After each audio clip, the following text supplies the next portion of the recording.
पनो आकिल लॻभाइजी थाणे जी हद नूरोजा ॻोठ मां वालिद मोहम्मद बख़्श समेजो पारां पंहिंजी न्याणी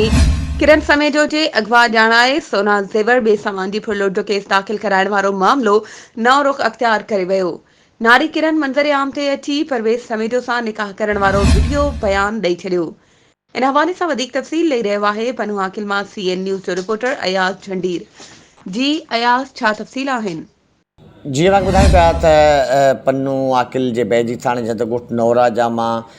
कुझु ॾींहं अॻु पुलिस एहलकार मोहम्मद बख़्श समेजो पारां घर मां परवेज़ समेजो ऐं ॿियनि पारां फुरलुट बाद अगवा ॼाणायल न्याणी किरण समेजो जो मामिलो रुख़ चेंज करे वियो आहे ऐं नारी जो मौक़ुफ़ किरण समेजो जो साम्हूं अची वियो आहे, जंहिं चयो आहे त मूं कराची जी हिकु अदालत में परवेज़ कोराई सां परवेज़ समेजो सां प्यार जो परिणो कयो आहे ऐं मूंखे वालिदेन शादी न पे कराई, मूं पंहिंजी रज़ा ख़ुशी सां शादी कई आहे। हाणे मुंहिंजी ज़िंदगी खे ख़तरो आहे ऐं मूंखे तहफ़ुज़ फ़राहम कयो वञे ऐं अहिड़े वाक़े बाद समेजा बिरादरी में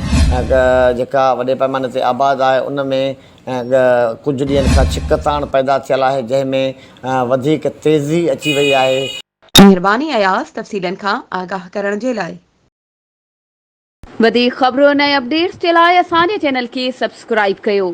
ऐं हा, बेल आइकन खे प्रेस करणु न विसारिजो त जीअं असांजी हर नई अचण वारी वीडियो तव्हां ताईं पहुची